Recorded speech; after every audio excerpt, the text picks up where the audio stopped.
رمضان کے راتوں میں ہر روز اللہ تعالیٰ جنت کو مزید خوبصورت بناتے ہیں. پھر جنت سے خطاب کر کے اللہ تعالیٰ کہتے ہیں میرے نیک بندے اس مہینے میں اپنے گناہوں کی معافی مانگ کر اور مجھے راضی کر کے تیرے پاس آئیں گے, میں ان کے لیے جنت سجا رہا ہوں. تو آپ یہاں بھاگ دوڑ کر رہے ہیں اور اللہ تعالیٰ وہاں آپ کے لیے جنت کو سجا اور سنوار رہے ہیں. اس لیے اگر اس مہینے میں تھوڑے سے گھر اگنور ہو جائیں, ذرا سی اگر ڈسٹنگ میں کمی آ جائے, فرش چمکنے سے رہ جائیں, یا بہت اعلیٰ درجے کے سیٹ اپ نہ ہو سکے, کوئی بات نہیں. اس مہینے میں جو رحمتوں کے دروازے کھل رہے ہیں ان سے بھرپور فائدہ اٹھائیے. پھر اسی طرح رمضان کی آخری رات میں روزے داروں کی بخشش کر دی جاتی ہے اگر انہوں نے صحیح معنی میں روزے رکھے ہوں. جب تک روزہ افطار نہیں کیا جاتا فرشتے روزہ داروں کے حق میں دعائیں کرتے رہتے ہیں. روزہ دار کے منہ کی خوشبو یعنی وہ جو بساند آتی ہے اللہ کے ہاں کستوری کی خوشبو سے زیادہ پاکیزہ اور خوشگوار ہے. یہ اس مہینے کی خاص خصوصیات ہیں. تو جیسا میں نے پہلے بھی کہا, اب میں خلاصہ کروں گی ان باتوں کا. سب سے پہلا کام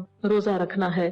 نبی صلی اللہ علیہ وسلم نے فرمایا انسان جو بھی نیک عمل کرتا ہے اس کا اجر اسے 1 سے 10 سے 700 گنا تک ملتا ہے. ہر نیکی کا 10 گنا اجر اور 700 گنا. لیکن روزے کے بارے میں اللہ تعالیٰ فرماتا ہے یہ عمل چونکہ خالص میرے لیے ہے اس لیے میں ہی اس کی جزا دوں گا. یعنی قیامت کے دن انسان کو بطور خاص اجر دیا جائے گا. آپ دیکھیں کہ اگر کوئی چیز آپ کو جب مل رہی ہے اور آپ کو پہلے سے پتا ہو کہ یہ ملنے والی ہے تو اس پہ ایسا مزہ نہیں آتا. لیکن روزے کی جزا بھی اللہ تعالیٰ نے اتنی چھپا کر رکھی ہے کہ بتایا ہی نہیں. خاص سرپرائز ملے گا قیامت کے دن روزہ داروں کو جنہوں نے اللہ کی خوشی کے لیے رکھا ہوگا. کیوں؟ اس لیے کہ روزہ بھی ایک چھپی ہوئی عبادت ہے نا. کسی کو کیا پتا ہم روزے سے ہیں, یا ہم بھی چھپا کے رکھتے ہیں اس عبادت کو, اور اللہ تعالیٰ اس کا اجر بھی چھپا کے رکھے ہوئے ہیں. اللہ تعالیٰ فرماتے روزہ دار میری خاطر اپنی جنسی خواہش کھانا اور پینا چھوڑتا ہے. آپ صلی اللہ علیہ وسلم نے فرمایا روزے دار کے لیے 2 خوشیاں ہیں. ایک خوشی اسے روزہ کھولتے وقت حاصل ہوتی ہے, دوسری اس وقت حاصل ہوگی جب وہ اپنے رب سے ملے گا. روزے دار کے منہ کی بو اللہ کے ہاں کستوری کی خوشبو سے زیادہ پاکیزہ ہے. پھر اسی طرح روزے کی حالت میں قیام اللیل, رات کی عبادت کا اہتمام اور اس میں خاص طور پر دعائیں. تیسرا کام صدقہ و خیرات. یہ اس کا ذکر ابھی تک نہیں ہوا تھا. صدقہ و خیرات کا دائرہ بہت وسیع ہے. رمضان کے دنوں میں نبی صلی اللہ علیہ وسلم کا کیا حال ہوتا تھا؟ حضرت ابن عباس کہتے ہیں رسول اللہ صلی اللہ علیہ وسلم بھلائی کے کاموں میں سب سے زیادہ سخاوت کرنے والے تھے, اور آپ کی سب سے زیادہ سخاوت رمضان کے مہینے میں ہوتی تھی. رمضان میں سب سے زیادہ سخی ہوتے تھے. اسی مہینے میں آپ سے جبریل جب ملتے تو آپ کی سخاوت اتنی زیادہ اور اس طرح ہوتی جیسے تیز ہوا ہوتی ہے, بلکہ اس سے بھی زیادہ. آپ دیکھیں کہ تیز ہوا چلتی ہے نا, ہر کونے خدرے میں پہنچ جاتی. تو اتنی سخاوت کہ ہر ایک کو فائدہ پہنچے, امیر غریب رشتہ دار دوست احباب سب کو کچھ نہ کچھ عطا ہو.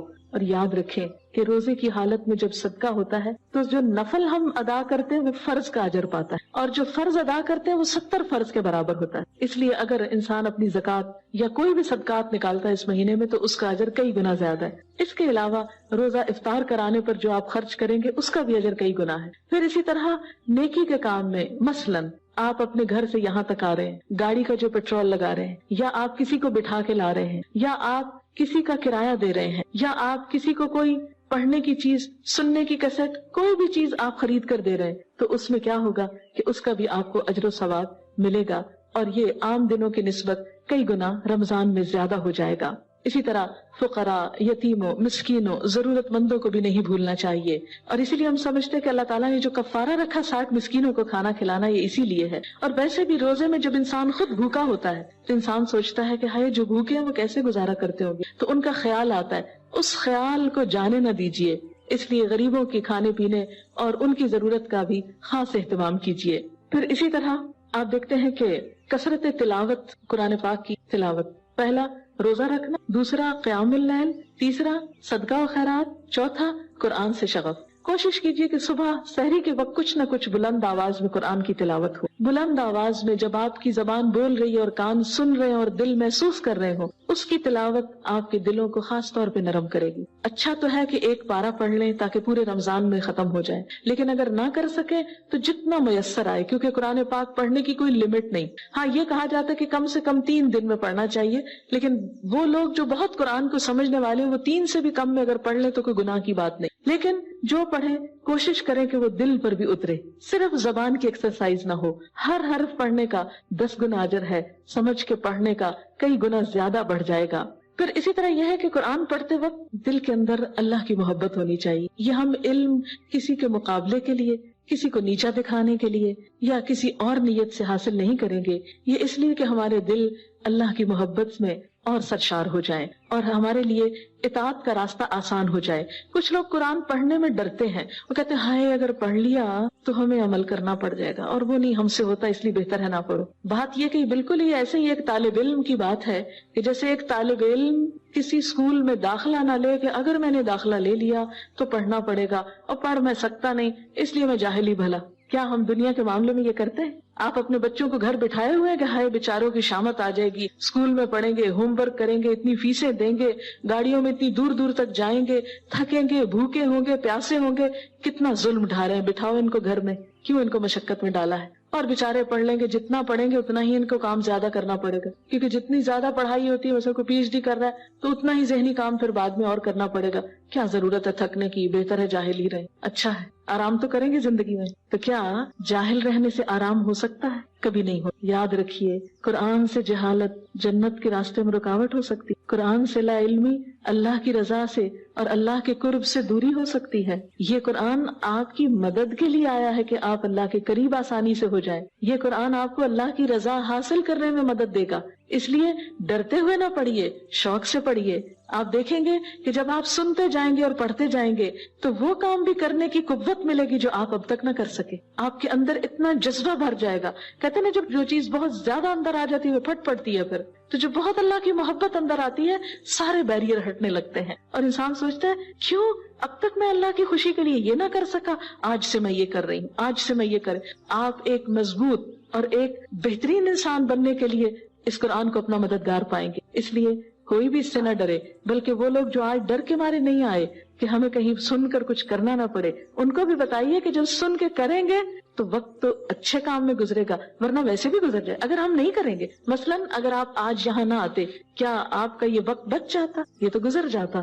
کسی بھی کام میں آپ سوچئے کہاں گزرتا. شاید اس جگہ پر آپ اتنا کچھ تازہ نہ کر سکتے اپنے دل کو جتنا آپ یہاں آ کر تھوڑی دیر میں ساری چیزیں دہرا کر ایک شعوری طور پر رمضان کے اندر داخل ہونے میں آپ کو مدد ملے گی. آپ دیکھیں گے روزے تو آپ نے ویسے بھی رکھنے تھے، لیکن انشاءاللہ اب جو روزے رکھیں گے اس میں آپ کی دل کی محبت اور نیت اور شعور اور نیکیوں کی طرف بڑھنے کی خواہش ہوگی. تو یہی آپ کا رمضان کئی گنا نیکی اور اجر و ثواب میں اضافے کا سبب بن جائے گا. تو یاد رکھیے قرآن ڈرنے کی چیز نہیں. قرآن تو آپ کا مددگار ہے، آپ کا ساتھی ہے، آپ کا دوست ہے، صرف دنیا میں نہیں قبر میں بھی. صحیح حدیث میں یہ بات آتی ہے کہ جو شخص قرآن کے ساتھ شغف رکھتا ہے مرنے کے بعد قبر کے اندر ایک خوبصورت انسان کی شکل میں انسان کا دل بہلائے گا اور اس کو مانوس کرے گا. یعنی ہم دعا مانگتے نا اللہم آنس وحشتی فی قبری، اے اللہ میری قبر کی وحشت مجھ سے مانوس کر دے. تو وہ وحشت قبر کے اندر تنہائی نہ رہے گی، قرآن ایک دوست کی شکل میں آپ کے ساتھ ہوگا. آپ اس سے بھاگتے ہیں. قرآن پاک میں اللہ تعالیٰ خود فرماتے ہیں افبہذا الحدیث انتم مدہنون، کیا اس کتاب، اس بات، اس کلام کے ساتھ تم بے نیازی برتتے ہو؟ انشاءاللہ جہاں آئے گی وہاں میں آپ کی توجہ دلاؤں گی کہ اللہ تعالیٰ پہلے قرآن پاک کی عظیم صفات بیان کرتے ہیں، اس کی خوبی اور اس کی وجہ، پھر کہتے ہیں تم اس سے منہ موڑ کے جا رہے ہیں، این تذہبون، کہاں جا رہے ہو، کیوں جا رہے ہو، اس کو چھوڑو گے. افبہذا الحدیث انتم مدہنون، اس کتاب کے ساتھ لاپرواہی برتو گے؟ نہیں، ہمیں کسی بھی قیمت پر اس وقت کو نکالنا ہے، خاص کرنا ہے. صرف اپنے لیے نہیں، اپنی بچیوں کے لیے، اپنی دوستوں کے لیے، جو لوگ نہیں پہنچے اور ڈر رہے ہیں، جھجک رہے، ان کو بھی پکڑ کے لانا ہے تاکہ ساتھ ساتھ یہ سفر ہو. جب ان کے ساتھ ساتھ یہ سفر ہوگا تو بعد میں عمل میں بھی ساتھ ساتھ آسانی رہے گی انشاءاللہ. آپ کہیں گے کہ یہ کیا رسم ہے کہ کوئی پڑھ کے سنائے اور ہم سنیں؟ تو آپ ذرا دیکھیں کہ یہ چیز نبی صلی اللہ علیہ وسلم سے بھی ثابت ہے. حدیث میں آتا ہے کہ ایک مرتبہ نبی صلی اللہ علیہ وسلم نے حضرت عبداللہ بن مسعود سے فرمایا اقرا علیہ، عبداللہ مجھے قرآن پڑھ کے سناؤ. ابن مسعود نے عرض کیا اقرا علیک وعلیک انزل، میں آپ کو پڑھ کے سناؤں؟ آپ پہ تو قرآن نازل ہوا ہے. آپ نے فرمایا انی احب ان اسمعہ من غیری، مجھے اچھا لگتا ہے، میں پسند کرتا ہوں کہ اپنے علاوہ کسی اور سے سنوں. آپ سے بڑھ کر قرآن کا عالم کون ہوگا؟ لیکن آپ کو بھی پسند تھا کہ کسی سے سنو، تو خواہ آپ پہلے ترجمہ پڑھ چکے ہوں، آپ تفسیر پڑھ چکے ہوں، لیکن اس موقع کو غنیمت جانیے، سن کر لطف اٹھائیے، کیونکہ قرآن کا سننا بھی ایک عبادت ہے اور سن کر دل میں اترنا زیادہ آسان ہوتا ہے۔ اسی طرح ہم دیکھتے ہیں کہ نبی صلی اللہ علیہ وسلم نماز میں بھی سنا کرتے، تو دوسرا سننا آپ کا رات کے وقت ہوگا تراویح کے اندر انشاءاللہ۔ نبی صلی اللہ علیہ وسلم سے آتا ہے کہ ایک دفعہ جب نماز پڑھ رہے تھے اور اس آیت پر پہنچے فَكَيْفَ إِذَا جِئْنَا مِنْ كُلِّ أُمَّةٍ بِشَهِيدٍ وَجِئْنَا بِكَ عَلَىٰ هَٰؤُلَاءِ شَهِيدًا، اس وقت کیا حال ہوگا جب ہم ہر امت میں سے گواہ حاضر کریں گے اور آپ کو ان سب پر گواہ بنا کے لائیں گے۔ یہ وہی آیت ہے جب حضرت ابن مسعود آپ پہ پھر پڑھ رہے تھے۔ آپ صلی اللہ علیہ وسلم نے فرمایا حسبک، بس کر دو۔ ابن مسعود فرماتے ہیں کہ میں نے نبی صلی اللہ علیہ وسلم کی طرف دیکھا تو آپ کی دونوں آنکھوں سے آنسو جاری تھے، یعنی قرآن سن کر جو رونا آتا ہے وہ خود جب ریڈنگ کرتے ہیں نا ہم، بس صرف ریڈنگ اس وقت وہ کیفیت نہیں آتی۔ پھر اسی طرح یہ ہے کہ غور و فکر کرنا، اور غور و فکر بھی ترجمہ پڑھنے سے آتا ہے۔ اور آپ یاد رکھیے قرآن سن کر رونا اللہ کے مقرب بندوں کا کام ہے، اللہ کے خوف سے ڈرنا اور رونا اللہ کو بہت پسندیدہ ہے۔ نبی صلی اللہ علیہ وسلم نے فرمایا 7 آدمیوں کو قیامت کے دن اللہ اپنے سائے میں جگہ عطا فرمائے گا، ان میں ایک وہ شخص ہوگا جس کی آنکھوں سے تنہائی میں اللہ کے ذکر کی وجہ سے آنسو جاری ہو جائیں گے۔ رمضان میں عمرہ کرنا جو ہے وہ بھی بہت ثواب کا کام ہے۔ حدیث میں آتا ہے کہ رمضان کا عمرہ حج کے برابر ہے، یعنی اتنا اجر ہے۔ آپ صلی اللہ علیہ وسلم نے ایک صحابیہ خاتون سے کہا تھا کہ ہمارے ساتھ حج پہ چلو، تو انہوں نے کہا کہ ہمارے پاس سواری نہیں ہے، تو آپ نے فرمایا اچھا اگر اب نہ جا سکو تو جب رمضان آئے تو عمرہ کر لینا، کیونکہ رمضان میں عمرہ حج کے برابر، یعنی جو لوگ حج کی استطاعت نہیں رکھتے، تھوڑے پیسے ہیں، تو رمضان میں عمرہ کر لیں تو انشاءاللہ ثواب ان کا مل جائے گا۔ اگرچہ فرض تو حج کا فرض ہونے پر ہی ادا کرنا ہوتا ہے اور وہ حج کے دنوں میں ہی ادا ہوتا ہے، یہ صرف ثواب کی بات ہو رہی ہے۔ پھر اسی طرح یہ ہے کہ جب آپ دعائیں مانگے تو آخری بات یہی کہوں گی کہ صرف دنیا کی دعائیں نہیں، آخرت کی دعائیں بھی مانگیں۔ آپ دیکھیں کہ ہر وقت ہمیں صرف دنیا کے مسائل یاد آتے ہیں، کہتے ہیں ہماری اولاد اچھی نہیں، ہمارا رزق تنگ ہے، ہمارے پر شوہر کی طرف سے پریشانی، سب ٹھیک ہے۔ یاد رکھیے آخرت کا امتحان دنیا کے امتحان سے سخت ہے، آخرت کی منزلیں دنیا کی منزلوں سے زیادہ طویل ہیں، وہ سفر بہت لمبا ہے، اس کی پریشانیاں بہت بڑی ہیں، لہذا صرف دنیا نہ مانگے بلکہ آخرت بھی مانگے۔ اور یاد رکھیں اگر کوئی دعا آپ مانگ رہے ہیں تو دعا قبول ہوگی، اگرچہ آپ کو اس کا صلہ فوراً نہ ملے۔ آپ صلی اللہ علیہ وسلم فرمایا اللہ تعالیٰ دعا سنتا ہے، بس یہ کہ بندہ مانگنے میں جلد بازی نہ کرے اور صبر سے کام لے۔ قیامت کے دن جب انسان اٹھے گا تو اس کے نامہ اعمال میں کچھ نیکیاں ہوگی، انسان کہے گا کہ یا اللہ یہ تو میں نے نہیں کی، کہاں سے آ گئی؟ تو پتہ چلے گا کہ یہ تمہاری وہ دعائیں ہیں جو دنیا میں تم مانگتے تھے اور اس کا صلہ دنیا میں نہیں ملا، آج دیا جا رہا ہے۔ تو انسان اس وقت تمنا کرے گا اے کاش میری کوئی دعا بھی نہ سنی جاتی، تو آج ساری دعائیں مجھے اجر کی صورت میں یہاں مل جاتی، اس لیے کبھی مایوس نہ ہو۔ حضرت زکریا علیہ السلام بڑھاپے میں دعا مانگ رہے ہیں اولاد کی، اور کیا کہتے ہیں وَلَمْ أَكُنْ بِدُعَائِكَ رَبِّ شَقِيًّا، اللہ تجھ سے مانگ کے کبھی بدبخت نہیں، میں کبھی مایوس نہیں ہوا، کیونکہ مجھ کو پتا اگر آج نہیں ملے گا تو کل مل جائے گا۔ اور یاد رکھیے دعاؤں کی کثرت سے آفات اور بلائیں ٹلتی ہیں، کہ وہ چیز نہیں ملی ایک آفت ٹل جاتی ہے۔ پھر دوسرے بہن بھائیوں کے حق میں ضرور دعا کیجیے، میں آپ کے لیے کروں آپ میرے لیے کیجیے، کیونکہ غائبانہ دعا جلد قبول ہوتی ہے۔ نبی صلی اللہ علیہ وسلم نے فرمایا مسلمان کی اپنے مسلمان بھائی کے حق میں غائبانہ دعا قبول ہوتی ہے، اس کے سر پر ایک فرشتہ مقرر ہوتا ہے، جب بھی وہ اپنے بھائی کے لیے دعا کرتا ہے تو فرشتہ کہتا ہے آمین، اور تجھے بھی اس کی مانند مل جائے۔ یعنی جب انسان دوسرے کے لیے دعا کرتا ہے تو فرشتہ اس کے حق میں دعا کرتا ہے جو کسی کے لیے مانگ رہا ہے، اس لیے اس میں کبھی بخل سے کام نہ لے اور بد دعا نہ دے، کیونکہ بد دعا جو ہے سن لی جاتی ہے، انسان جلد باز ہے، غم آ جاتا ہے، دکھ آتا ہے، پھر جب قبول ہو جاتی پھر خود ہی پچھتاتا ہے۔ تو بد دعا نہیں مانگنی چاہیے۔ نبی صلی اللہ علیہ وسلم نے فرمایا اپنے لیے بد دعا نہ کرو، اپنی اولاد کے لیے بد دعا نہ کرو، اپنے مال اور کاروبار کے لیے بد دعا نہ کرو، کہیں ایسا نہ ہو کہ تمہاری بد دعا ایسی گھڑی کے موافق ہو جائے جس میں اللہ تعالیٰ انسان کو وہ کچھ عطا فرما دیتا ہے جس کا وہ سوال کرتا ہے، اور یوں وہ تمہاری بد دعائیں تمہاری ہی حق میں قبول کر لی جائیں تو انسان پھر پچھتائے تو کچھ ہاتھ نہ آئے۔ اسی طرح یہ کہ کسی پہ ظلم و ستم بھی نہیں کرنا چاہیے، کیونکہ مظلوم کی بد دعا قبول ہو جاتی ہے۔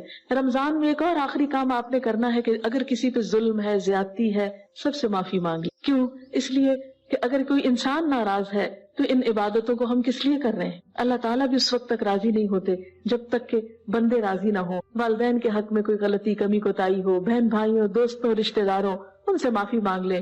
اور اگر کسی کا حق چھینا ہوا ہے اس کو واپس لوٹا دیں، کیونکہ نبی صلی اللہ علیہ وسلم نے فرمایا پیر اور جمعرات کے دن جنت کے دروازے کھولے جاتے ہیں، ہر اس بندے کو معاف کر دیا جاتا ہے جو اللہ کے ساتھ کسی کو شریک نہیں ٹھہراتا سوائے اس آدمی کے کہ اس کے اور اس کے بھائی کے درمیان دشمنی اور بغض ہو، اسے نہیں معاف کیا جاتا۔ ان کے بارے میں کہا جاتا ہے جب تک یہ باہم صلح نہ کر لیں اس وقت تک ان کی مغفرت کے معاملے کو مؤخر کر دو، پوسٹ پون کر دو، صلح کرنے تک ان کے معاملے کو مؤخر کر دو، ان کے باہم صلح کرنے تک ان کے معاملے کو مؤخر کر دو۔ 3 دفعہ فرمایا جاتا ہے کہ نہیں ان کو نہیں، ان کو بعد میں، later on, result later on, کیونکہ یہ حسد اناد۔ آپ دیکھیں ہم لوگوں نے اپنے ہی رشتہ داروں، اپنے ہی دوستوں، اپنے ہی گلی محلے والوں کو آپس میں ایک دوسرے سے نفرت، عداوت اور بغض کی وجہ سے دور کر رکھا ہے، دنیا کو جہنم بنا رکھا ہے اور اللہ کی مغفرت سے بھی محروم۔ بات کیا ہے، کبھی کسی کو معاف کرنے کا موقع آئے تو یاد رکھیں، ہمیشہ سوچا کریں کیا میں نے کبھی کوئی غلطی نہیں کی، مجھ سے بھی تو غلطیاں ہوتی۔ الا تحبون ان یغفر اللہ لکم، تم نہیں چاہتے کہ اللہ تم کو معاف کر دے، اس لیے دوسروں کی غلطیوں کو بھی معاف کرنے میں دیر نہ لگائیں، خصوصاً رشتہ دار۔ فرمایا لا يدخل الجنت قاطع رحم، قطع رحمی کرنے والا جنت میں نہیں جائے گا۔ اس قوم پر اللہ کی رحمت نہیں آتی جن میں رشتہ دار ایک دوسرے سے تعلقات کاٹ لیں۔ وآخر دعوان الحمد للہ رب العالمین۔ سبحان اللہ والحمد للہ ولا الہ الا اللہ واللہ اکبر ولا حول ولا قوة الا باللہ العلی العظیم۔ اللہم صل علی محمد وعلی آل محمد کما صلیت علی ابراہیم وعلی آل ابراہیم انک حمید مجید۔ اللہم بارک علی محمد وعلی آل محمد کما بارکت علی ابراہیم وعلی آل ابراہیم انک حمید مجید۔ ربنا آتنا فی الدنیا حسنة وفی الآخرة حسنة وقنا عذاب النار۔ ربنا لا تزغ قلوبنا بعد إذ هديتنا وهب لنا من لدنك رحمة إنك أنت الوهاب۔ یا رب العالمین جو کچھ ہم نے پڑھا ہے تو اپنی رحمت سے اسے قبول فرما، اگر ہم سے کوئی غلطی ہو گئی ہو تو معاف کر دینا، اگر بات بتانے میں کوئی کوتاہی ہو گئی ہو تو درگزر فرما، اور جو باتیں ہم نے تیری پسند اور تیری رضا کے لیے کی ہیں اللہ تعالی ہمیں ان پر عمل کرنے والا بنا۔ یا اللہ تمہیں اس مجلس کی برکت سے، اس کی سعادت سے محروم نہ رکھنا۔ ہم تیرے راستے پر جو گھر سے نکلے ہیں تو ہماری نیت کو صرف اپنے لیے خالص کر لینا، ہمارے ہر کام کو آخرت کا ذخیرہ بنا دینا، ہمارے گناہوں کی بخشش کا سبب بنا دینا، اور تو ہم سے راضی ہو جانا۔ اللہ ہمیں اس راستے پر استقامت عطا فرما۔ یا اللہ جو راستہ ہم نے تیری رضا کے لیے، تیرے دین کی تعلیم کے لیے چنا ہے، سیکھنے اور سکھانے کے لیے، اللہ تو اس راستے کو ہمارے لیے آسان کر دے۔ یا اللہ تو ہمیں ہماری ہر برائی اور ہر برے عیب سے ہمیں نجات عطا فرما، ہماری اولادوں کو ہماری آنکھوں کی ٹھنڈک بنا، ہمارے بچوں کو، ہمارے شوہروں کو ہمارے اس کام میں ہمارا مددگار بنا۔ یا اللہ تو ہماری ساری مشکلات کو آسان کر دے، سب بیماروں کو صحت دے، سب دکھی لوگوں کے دکھ دور فرما۔ اس قرآن اور اس رمضان کو سب کی آنکھوں کی ٹھنڈک بنا اور ہمارے سینوں کو کھول دے، اپنے دین کا پیغام سمجھنے کی توفیق دے، ان راستوں کو آسان کر دے، ہمارا ایک ایک قدم فی سبیل اللہ کر دے، اور ہماری اس کوشش کو قبولیت کا درجہ عطا فرما دے۔ ربنا تقبل منا انک انت السمیع العلیم وتب علینا انک انت التواب الرحیم، وصلی اللہ تعالی علی خیر خلقہ محمد وعلى آلہ واصحابہ واہل بیتہ اجمعین برحمتک یا ارحم الراحمین۔ الہی آمین۔ سبحانک اللہم وبحمدک نشہد ان لا الہ الا انت نستغفرک ونتوب الیک۔ والسلام علیکم ورحمۃ اللہ وبرکاتہ۔